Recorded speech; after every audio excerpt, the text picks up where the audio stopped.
let's move now very quickly to an overview of the first 2 years of our project, Spire-Sais.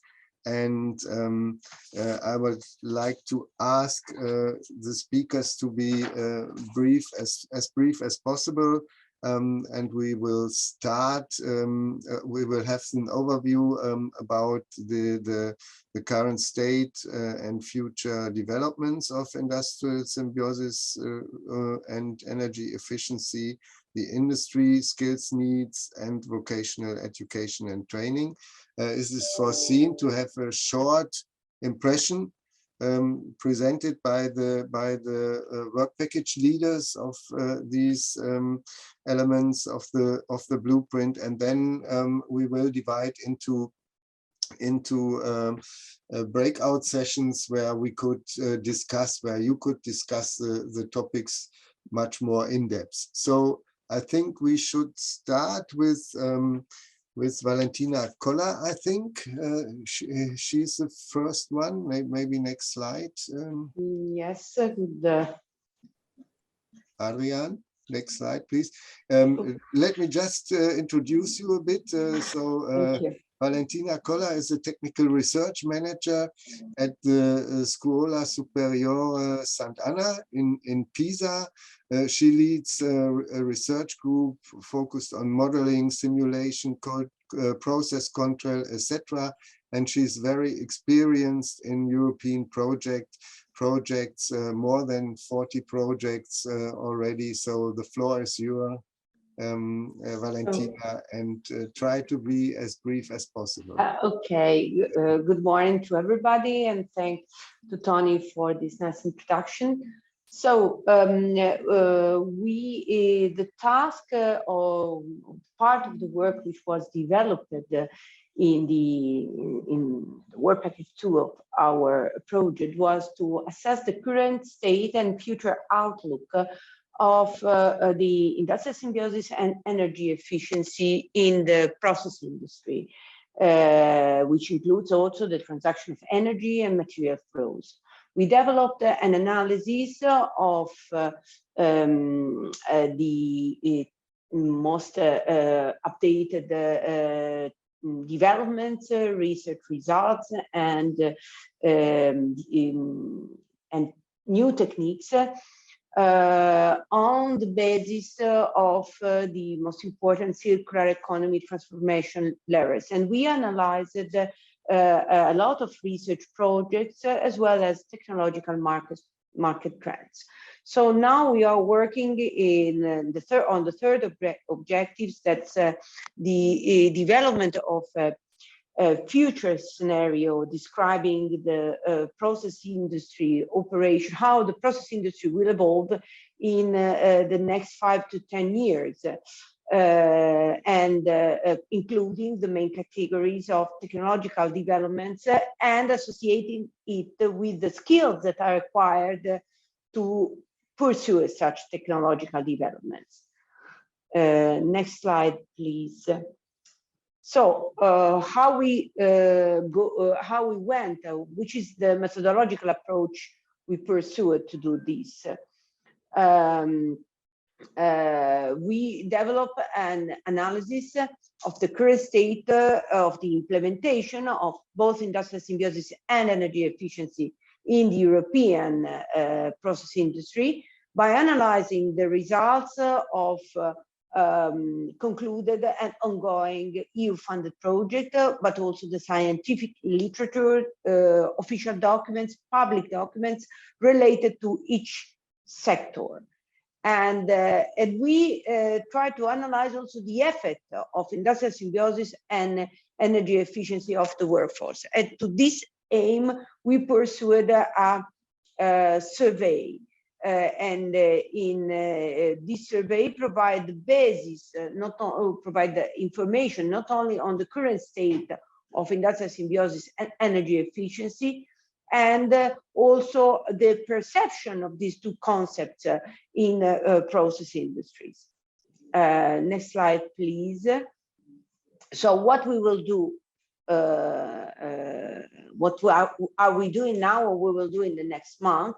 So based on the results of the, let's say, desk research, analysis of projects, and also on the survey, the outcome of the surveys, we will analyze the future trends, and we will also apply existing foresight analysis tools.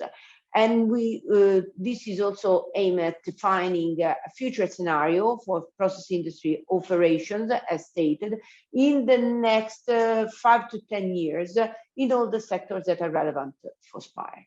That's all from my side.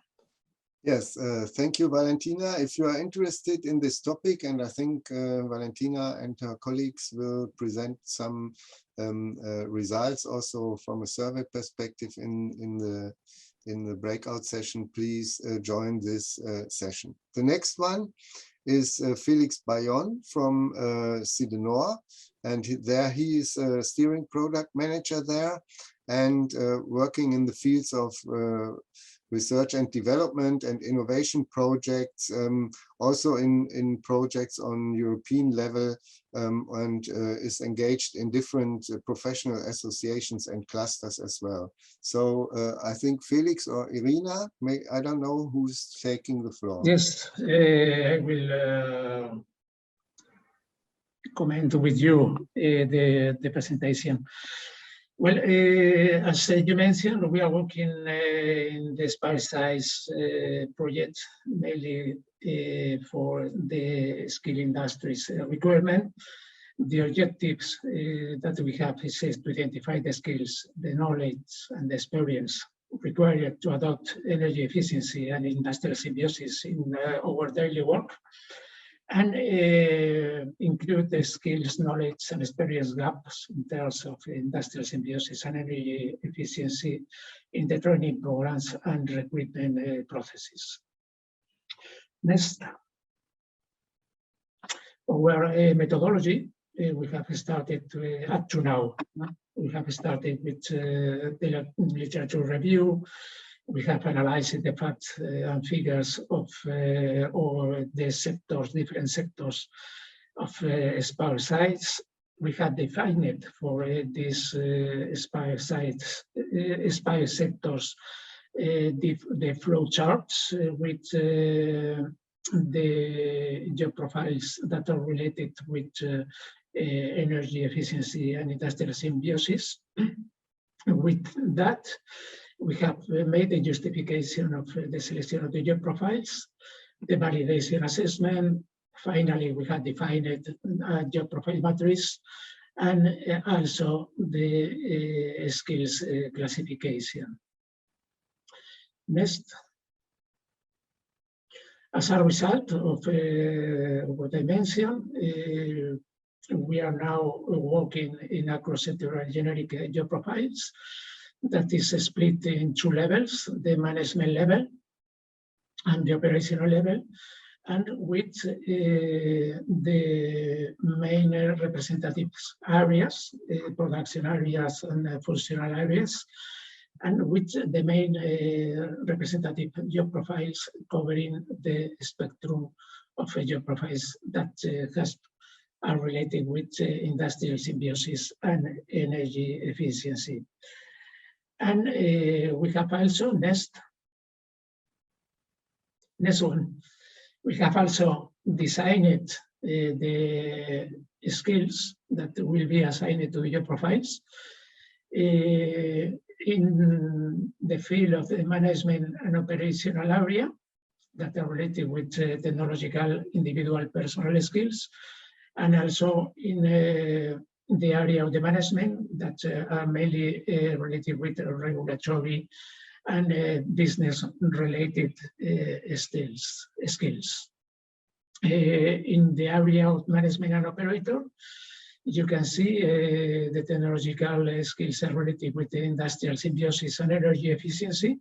And in the individual personnel, there are environmental awareness, collaboration, initiative taking, and entrepreneurship, complementary, systematic critical thinking, and creativity. And in the other area, in the management, in the regulatory, well, main skills are related with the general regulatory awareness, legislation on waste management and CO2 emissions, and business-related skills as business knowledge, identification of potential opportunities, fostering cooperation, business model transformation, and project planning and management. Next steps in this area will be related with the identification of the gaps for the skills and the identification of the learning outcomes that will be linked to the skills and knowledge. And that is all. In this short presentation, we will give more details in the session that will take place later. Okay, thank you, Felix, for this introduction of industry requirements and skills.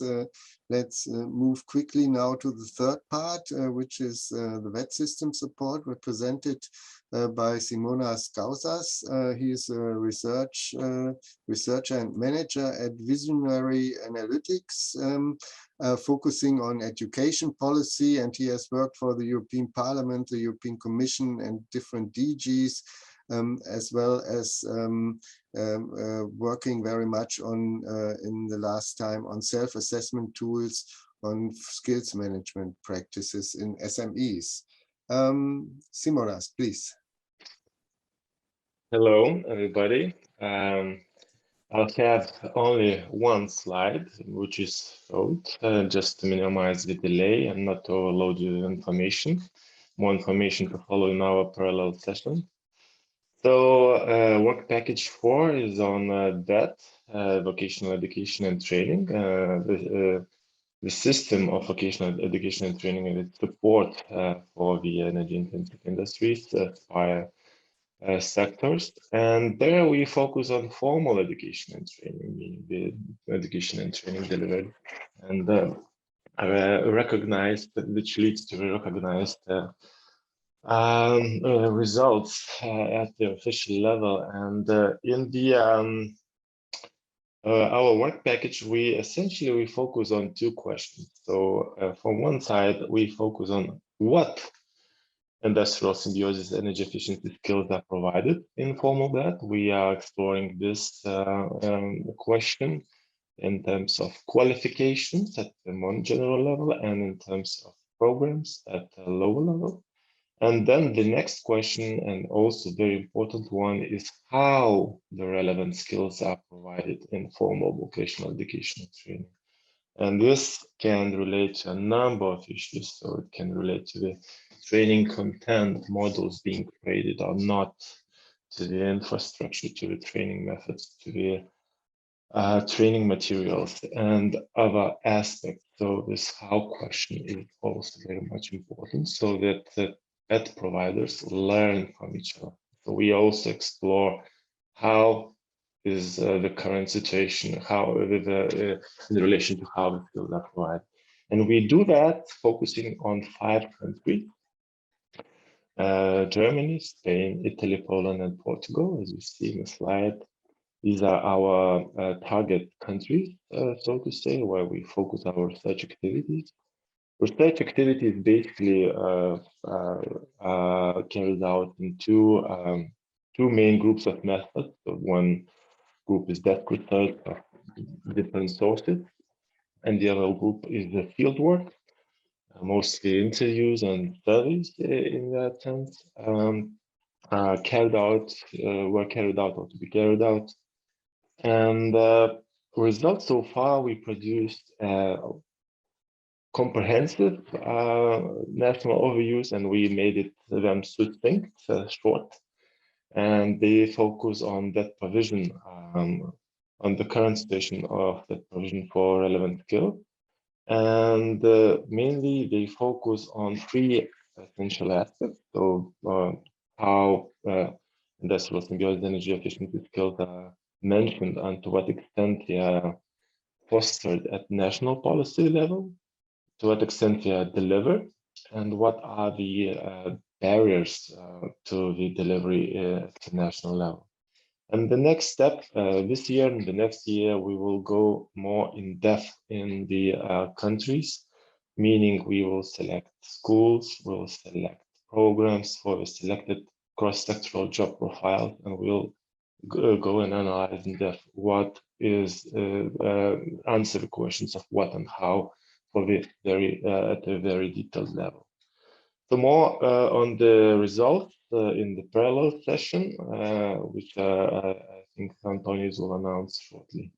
Thank you. Yes, thank you very much, Simonas. Because we are totally running out of time, so I think if you agree, I cut the breakout rooms to 25 minutes instead of 30.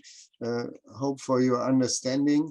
You can now, to the participants, you can now choose what is the most important or relevant breakout session for you.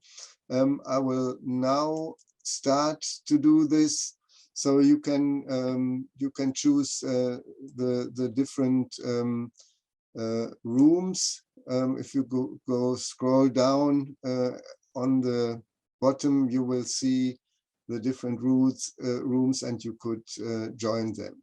Now it's the time to wrap up very shortly the takeaway from the sessions. May I ask every moderator of the session to have give us a short feedback. Maybe Valentina, Teresa, we could start with you. Yes, thank you. I think that the audience was constructive and providing us with a lot of suggestions, highlighting the importance of networking for, let's say, for skills adjustment and formation, and highlighting the importance of having support from different tools, including digital ones, for to pave the way to industrial symbiosis and energy efficiency practices. There are a lot of ideas. It's difficult to summarize, but I got many interesting messages on this. Yeah, we will serve the audience with the results on our website, I think. One point from the chat, there was the question when the poll is open. So I think we should, when we reopen the poll, the survey concerning technological development, we will send. We could send the link to all the participants. Thank you very much. Okay, then industry skills requirements. Félix, Irina, who's the one? You want, Irina? Well, we have not, as you mentioned, we have not a lot of time. What can I mention is that the representativeness of the different industrial, the different sectors, SPIRE sectors in the session, we just make a detailed presentation of our job up to now and the next step that has to be done. And really it is a pity, but we have not the time for interact with the participants. Sorry for that. Okay, so one lessons learned to have for this interactive sessions more time. Yeah, and Simonas, some insights on your vet system workshop breakout? Yeah, so we can add to the lessons not only more time but more participants, because our session had 2 or 3 persons who were outside to the internal consortium team. So you can imagine that to a few people. But we asked people what would be the most valuable aspects of our work package, most valuable results. And we got some answers that the people are interested in multiple languages, programs of multiple languages, schemes, knowledge, qualifications, and for the relevant skills. So very much emphasis was on the what question, what skills are provided. Then we asked specifically in terms of in the how skills are provided, what would be the most important aspect for you? So we got that most people chose the training content, such as modules of relevant skills offered, and also the guidance, active guidance for teachers and those other people providing the skills. And in what question we got the emphasis on both types of skills, both energy efficient and industrial symbiosis. So essentially, we wanted to check the expectations of the participants regarding and to fine-tune, so to say, our focus of the work package. But we mostly failed due to the very low number of people attending the session. Yes, thank you. I hope this is not, let's say, the fault of the vet systems as such. Let's say it like this. Okay, thank you very much. Now let's move very one comment for sure. We will make all the slides and inputs available also of the breakout sessions at our homepage after the conference. Next topic, now we are leaving, let's say, our project findings and move to other insights. And the topic here is, what are the industry practices in training workforce upskilling? This will be moderated by James Woodcock from International Synergies. He is international manager at ISL and has extensive knowledge on environmental and industrial development over 30 years. And he supports currently the delivery of industrial symbiosis programs, trainings, and complex industrial symbiosis concept. So please, James, take over the next session. Thanks for it. Thank you, Antonius. So yes, so we've got three presenters. We've got Aurela, Shtiza, we've got Arnd, Becker, and we've got Ana Fernandez, Iglesias. And they're going to give us three aspects of how this topic works within industry. So Aurela's going to kick us off with looking at different training methodologies. Then Arnd's going to focus on the circular economy topic, looking at concrete steps using one or two examples. And then Ana is going to focus on the future. Each of them will be sharing their screens. And what I'm going to ask each of you to do as you present, if you minimize your box that shows the videos of us all, you know, you can see our screens. If you minimize that, because otherwise it's a big gray blob when you share your screens, and make sure you start your PowerPoint, please, and show it in. Otherwise we see all the screens on the slides on the left. So I'm going to kick off with Aurela. Each is going to have 5 minutes, and then we will have a discussion. Thank you, Aurela. Yep. Are you able to see my screen fully? We can see your screen. Yes, that's excellent. Yep, perfect. So I'll just briefly introduce our sector and also describe a bit what are the changes over time in our sector employment. But I think that's something that all the other sector can also relate. Aurela, yes? Sorry, we're seeing your presenter mode. So we see, I think you've got it listed as 2 screens. Is it better now? No, we're still seeing, yes, that's it. Brilliant. Thank you. What is the labor market evolution in time, and also a few talent development as well as retention practices within our sector. On the left-hand side, we have the definition of industrial minerals. I'll not read any of that, but on the right-hand side, you see some photos illustrating where our minerals are being used. So this is just to show and to share with you the fact that despite we are a very small sector, we are actually delivering to steel raw materials, to steel making, paper making, water purification, paint. You see the photos and then you'll know that there is a mineral in there. So in fact, this is giving you a very helicopter view of the different sectors where we are enabling different functionalities. I'll start with a bit of a history on the employee evolution over time. So, and the reason I have put this slide is to show or to illustrate that people of different generations, they have a different set of education and they have different expectations. If you see, for example, the baby boomers and Gen X up to the 80s, they have a very limited technology use. They are respectful, but they remain somehow conservative and traditional employee style. However, in the millennials, you'll see that the technology use doubles, but also their expectations, they actually change over time.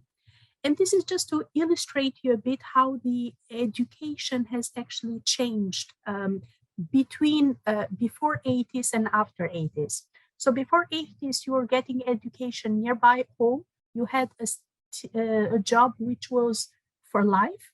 You were learning at the job site, and it was the beginning of the automation in the different industry sectors. And most of the employees, they had one employer in a whole lifetime.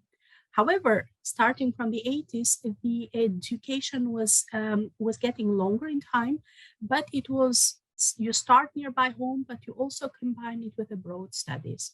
The job dynamics were different.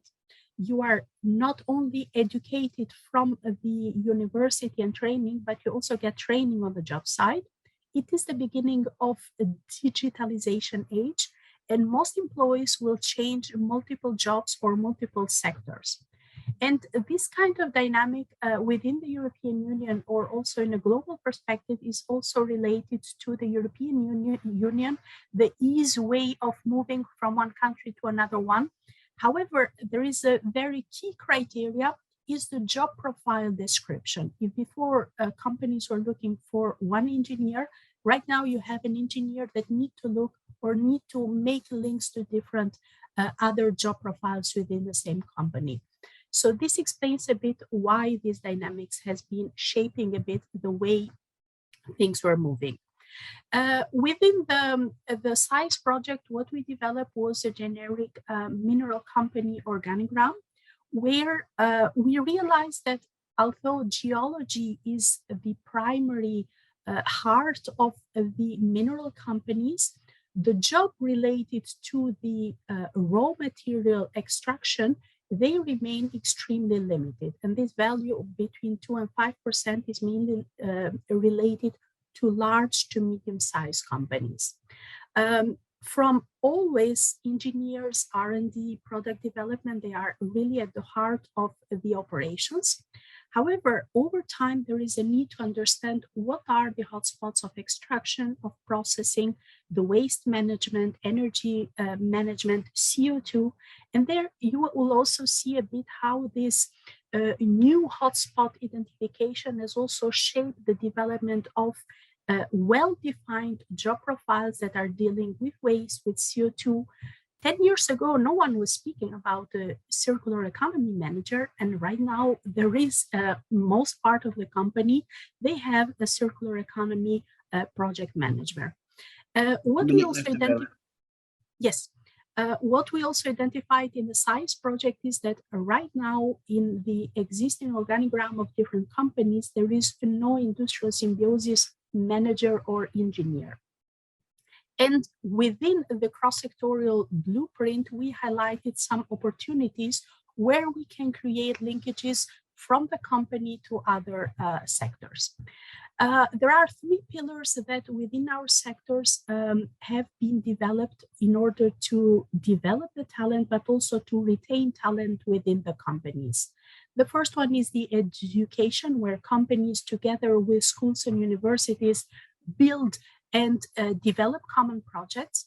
The second one is the training on the job site with continuous training, professional training development, which is split between mandatory training and recommended training. And the third axis is to anticipate what are the upcoming profile needs within our sectors.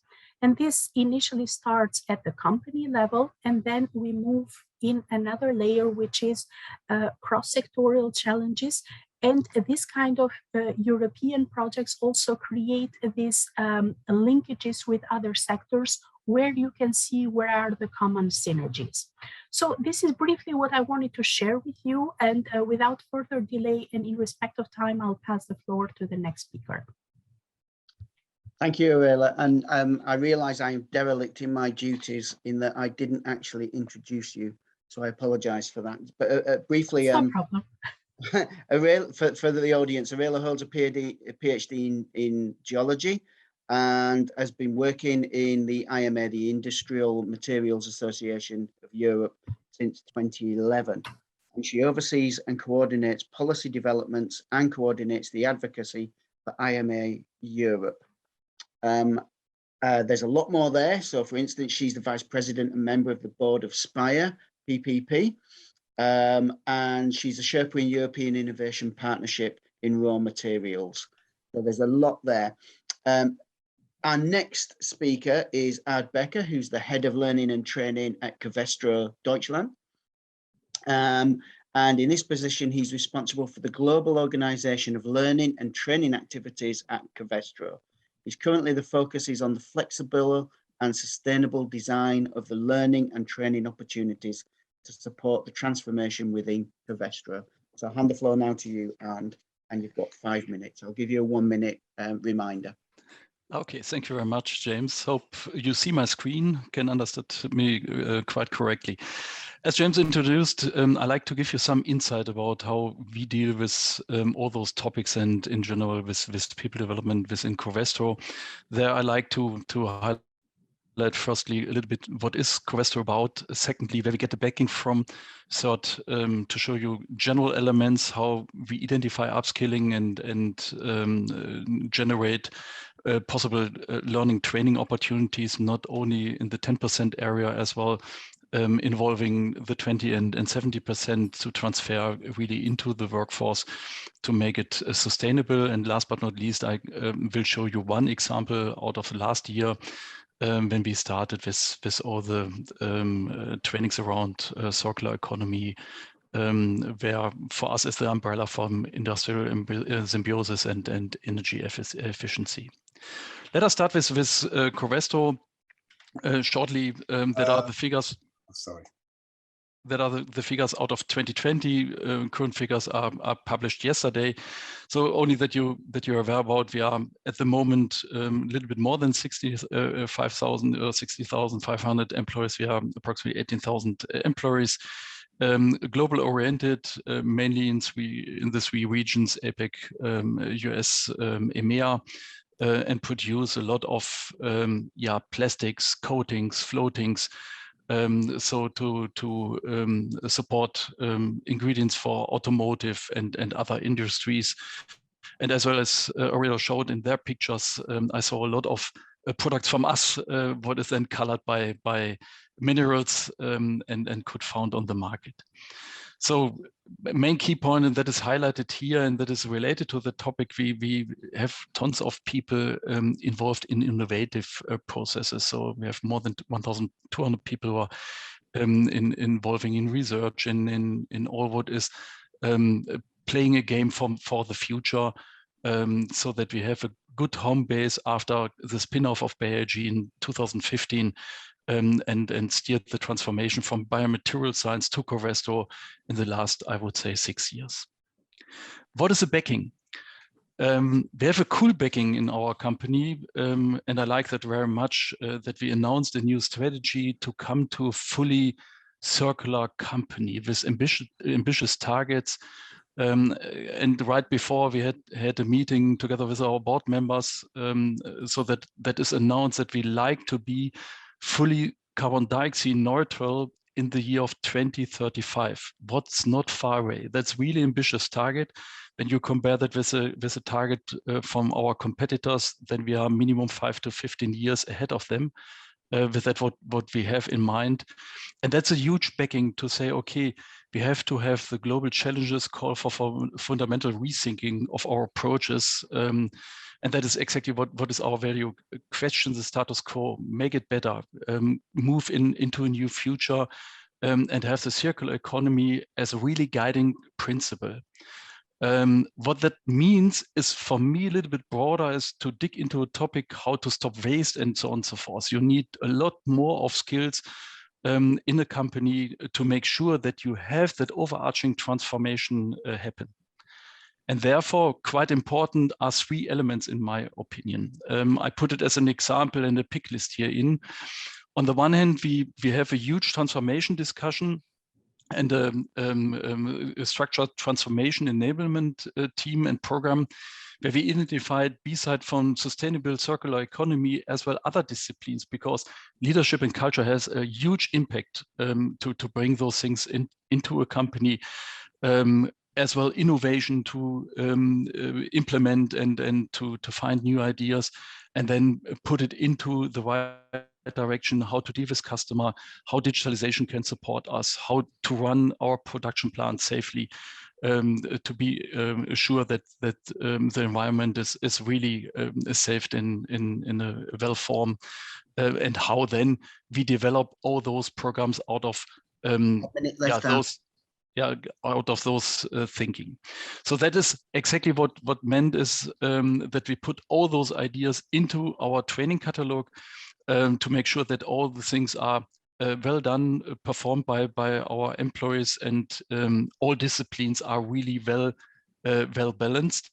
And that is as a starting or end point that we have regular skills setting, skill analysis for the future within the workforce planning, that we think about what are the trends, what are the future skills, what is needed, how is the workforce set it in that, what brings the circle back then to the first step, or develops new products. One example to that, to show that as an finishing, that is something what we did last year, and that's only really first starting point. We are at the moment discussing in the background a huge transformation project what begins with leadership and mindset.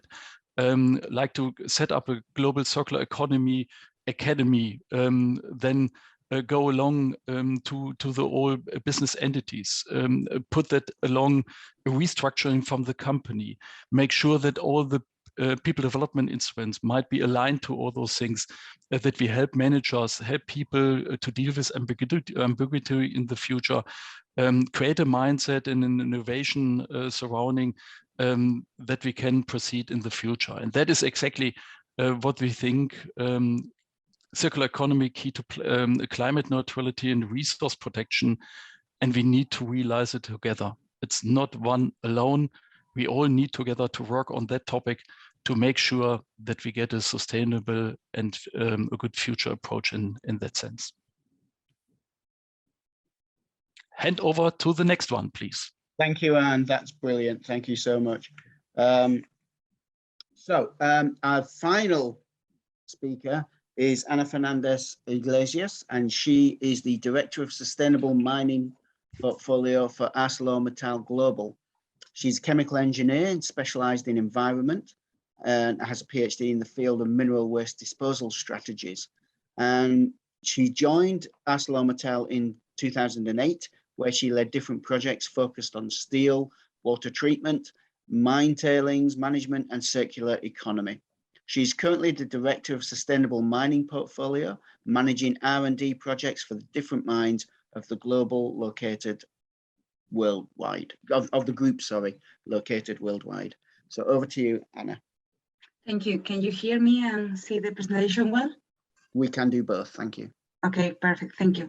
So hello everyone. I know that there is a lot of people from a steel background, so probably most of you know ArcelorMittal for the steel part, but well, I come here to show the other side of the company. We are also a big mining company. So here I can see a little bit of both sides, and I will talk about industrial symbiosis because I have the vision of the steel part, and I will show you also the mining one. So first of all, I have to say, what is our limitations? Okay, mining industry is definitely limited by nature, like Aurela was mentioning. The location of the mining sites is determined by the geology, by the accessibility and the demand of the ore. It's not like other industries that we put them and construct them where we want. That also means that many of our assets, for example, in our company, are in remote areas. So this really has an effect. It has restrictions in the mining potential to benefit from industrial symbiosis schemes and approaches. So one negative aspect, for example, is that the transport of those potential secondary raw materials is limited by CO2 emissions, at least in the economy that we have right now. Let's see in the future with hydrogen and electrification if that would change. But not only the cost of transport, but the CO2 emissions, of course. But then a positive aspect for the future is that different companies are located in the same geological areas. So we have similar potential secondary raw materials. And that means that we need to break those silos between the companies and start working together. Going a little bit to know our biggest waste material, it is tailings. So if you've never heard about this, tailings consist of brown rock and processed effluent that are generated in a mine processing plant. It's very fine material mixed with water and with additives. Usually they are stored to meet regulations and those site-specific factors, usually in these big tailings dams that you probably have heard about. And the big issue is that their characteristics can really vary greatly, and they are very dependent on the ore mineralogy, but also on the processes that we use to extract the ore. So that means the negative impact is that there is a huge variability. We really need to ID new applications for each waste. And that means that R&D is, and I represent R&D, is necessary at this stage of the industry.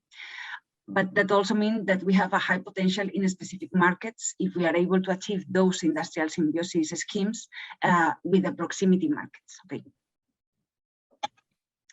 Finally, with a picture of one of my researchers and our lab working with some tailings, the perspective that I can show comes from R&D, from someone who is trying to push R&D projects that will habilitate those industrial symbiosis schemes in the future. So the only way really to bring that sustainability to our future is reinventing ourselves, definitely. But the big problem that we find is that there is no rule of thumb, and the applications of mining waste needs to be assessed case by case. And the truth is that the most of those industrial symbiosis solutions in this industry are not yet invented. It's not like, for example, in steel, the other side of ArcelorMittal, where there are many industrial symbiosis schemes existing since many years ago, and many synergies with other companies and with other industries. But the mining sector in that side is slowly understanding those upskilling needs that we will have to have in our workforce in the future. So definitely the reason why we joined the Spire-Sais project last year, the blueprint really has the potential to boost those applications in mining in the coming years. Okay. And then just to finish with one sentence that Dorota was mentioning at the beginning of the presentation, really the way is long, especially for mining. So that's the reason why we need to start now. Thank you very much. Thank you so much to all the three speakers. And now we move into the discussions area where we're going to look at two discussions. And looking at the time, I think we're going to have to find a way to do this in a whirlwind matter. I think we're only going to get about 5 minutes on each of the questions. But my first question to you, to all three of you, is how do companies approach industrial symbiosis at the moment? And how do we see that going forward? So I give the floor to you. Might be. Do you want me? Yeah, just go ahead. Ladies first. Aurela, please start. No, what I just wanted to say is one of the interesting findings from Sais, so the fact of gathering all the different organigrams of different sectors all together, it gave us a good helicopter view on the opportunities that can be created by industrial symbiosis. However, there is no dedicated role yet. And within the mineral sector, as Anna was mentioning, I mean, we are extremely, very much constrained by where our site is actually located. And there is a major physical barrier between what we can do within our site internally. So these are things we can fully control. However, if we'd like to go cross-sectorially, there are some physical barriers, there are some legislative barriers which do not allow us to move any further or to have some limitations. And the added value of this project is to create this knowledge that allow us to see where is possible to build some common bridges between different sectors or different sites which are not very much far away. And we should do this, all of this in full respect with the local communities which might live in the vicinity of our operation. So that's something that we have always to keep in mind and to be mindful and respectful and listen to their needs and their concerns as well. And do you see that as a future opportunity for, say, co-location of sectors that wouldn't necessarily be located next to where you are, but you've got resources that could be used by those if they were located closer? Well, yes, if we could have a choice, we'll choose to be somewhere a nearby sector. Well, I'm thinking more of them coming to you rather than you going to them, because you are limited by where you physically have to be. Well, already in the permitting process, we need to go towards them because there is the permitting process, which it is a well-established process in place. And non-officially is the social license to operate. So in order to be able to operate, you should have the license by the local community, mitigate or minimize the disturbance for the local community, for nature, minimize the amount of waste. So there are a lot of regulatory measures in place which we should be mindful of. And so sorry to interrupt, just to bring the others in. So do you just for Arnd and Anna, do you see that this needs to be hand in hand with policy and regulations and strategy as well? Yeah, I mentioned that in the beginning, no? And I'm very glad that we have a strong view on that and a clear strategy, and then do not wait for any governance regulation or whatever. That we say, okay, we have a clear target with the project landscape, with investments, what we like to do until 2035, as I introduced it, to be climate neutral, to put it as well in our bonus system.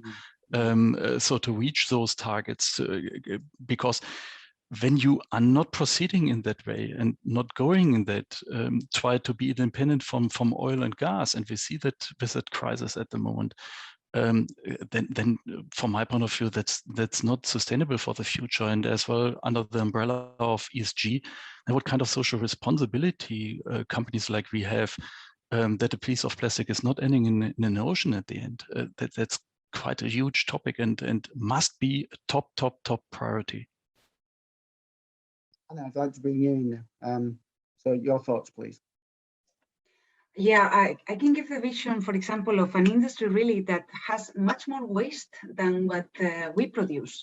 It's for example, like the opposite in steel. Okay, in steel we generate tons and tons of steel and a small part of byproducts that already have applications. But in mining, it's just the opposite. We produce a small amount of the product and then most of it is waste. So what happens in the mining industry is that the recycling that the companies are doing is limited to remine some of those waste because of two reasons. One of them is that the technology is getting better, so we can extract ore from the waste that we could not do in the past.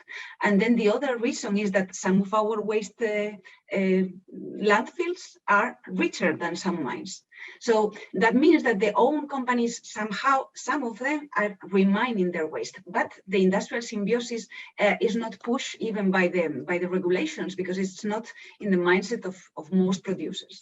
And in some fields, like for example, construction, many of the mining waste could be perfect additives for construction material to substitute sand. For example, we have most of it is silica, so we could be substituting technical sand very easily, but we are limited, as Aurela was saying, by the location, the transport, the CO2 emissions, and so on. Excellent. Okay, that's really good. Thank you for your three views on that. And what I would like to do, conscious of time, is move on to our second discussion topic, which is about the blueprint creation, which is obviously the key aim of the Spire-Sais project. So from your personal backgrounds and your work within your industry sectors, do you see these blueprints as being of interest? And how do you think that they would support your work and the work within your companies? I can start if you like. Please.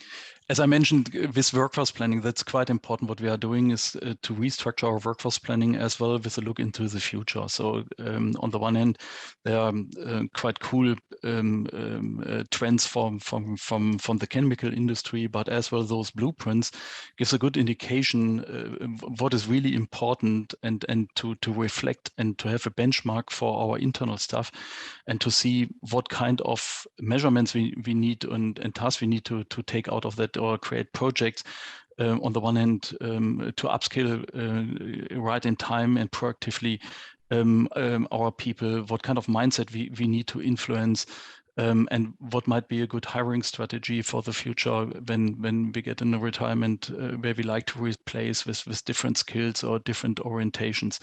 Therefore, those blueprints are, from my point of view, essential as studies and to internalize and to reflect for the company. Excellent. And I'll let you go next. Aurela? Okay.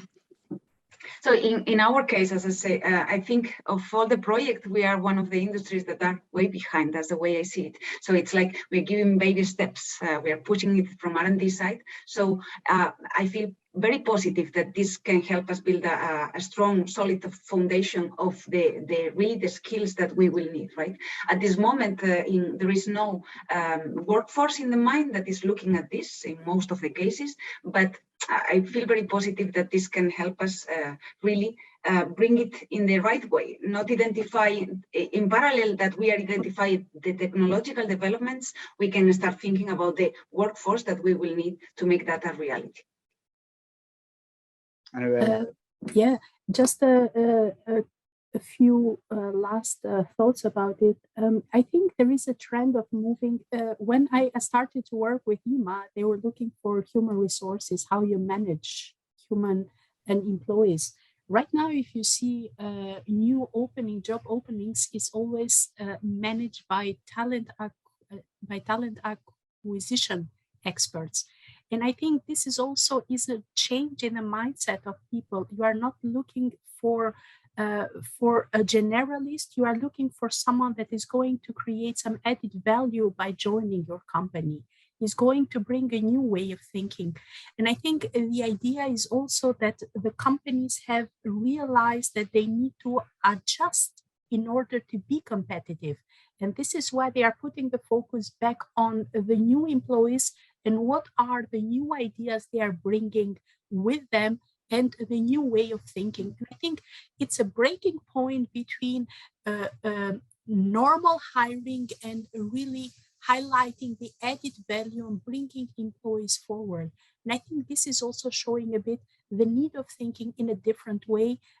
With circular economy was a breaking point. We need to move from linear into circular. And I think it's the same thinking also in identification of talents that are going to bring added value and forward thinking for their future employees. Excellent, thank you.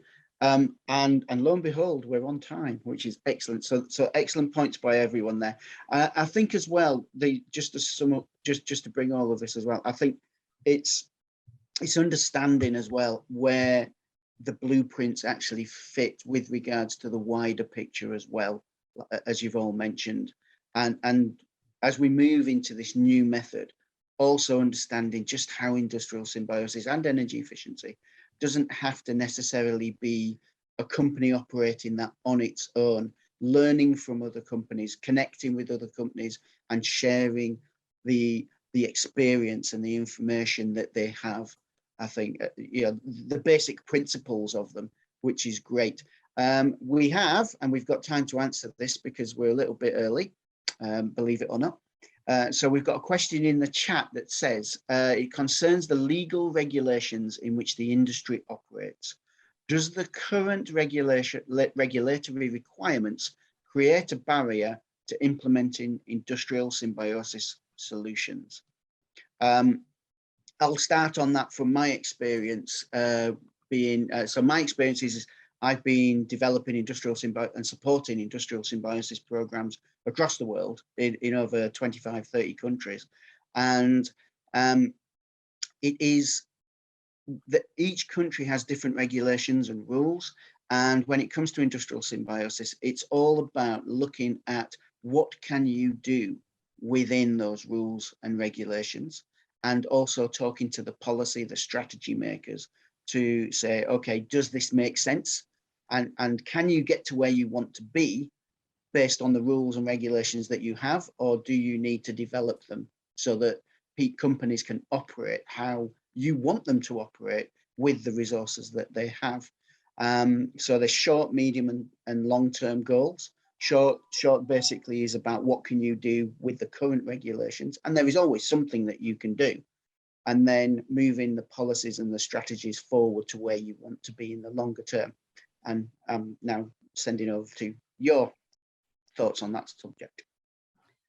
If I just may, at the end of the day, there is always a EU or an international regulation which sets the frame. However, on a company viewpoint, you always see what is the competitive advantage you can build on. What makes you a special, quick runner compared to the other companies? So on a company thinking mode, you'll always see what makes me different, because this is what downstream stakeholders will see. This is what your shareholders will see.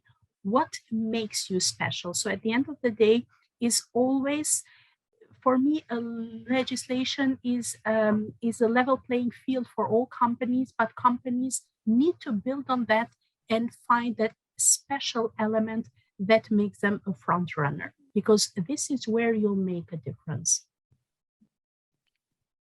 Yeah, I would totally agree, and I would not stop a good idea within a company due to some kind of regulations. You need to double check how you deal with the regulations and proceed with your goal. And I think you both summarized it perfectly from my point of view. I agree with Arnd. I think from Arnd's side, but for example, we are not limited by that. If we did, probably our work would be half what we do. So we need to be thinking beyond that, because what we are developing will be implemented in 2, 3, 5 years time or more. So we cannot limit ourselves. Having said that, I experienced, for example, the problems of just shipping samples. I receive samples in my laboratory from mines all over the world, and it's the worst part. What takes more time is passing customs, because you are passing a waste. So that's the key hole where all your time goes. So it's a problem. It's a negative part. So it limits us, but we will overcome it with time. Yeah, excellent. Thank you everyone for your contributions. Been an excellent discussion, and I hope the audience have enjoyed it as well. And I pass back to you, Antonius. Yes, thank you very much. Very interesting and exciting discussion, I think, very important, well made also from the time perspective. For me, it was very interesting, let's say, to see that you mentioned that the blueprint could be a bridge between different sectors, that it has to be attract young people, bringing in new ideas, and therefore I like the background from Arnd very much, having these graffitis in the background. And it's also Another takeaway was also that we could offer the size blueprint as a blueprint for internal company reflection as well, and bringing the workforce into the mindsets again as an important element of transformation. Yes, and using the leeway concerning regulations and be a forerunner. These are my takeaways from this discussion. So thanks a lot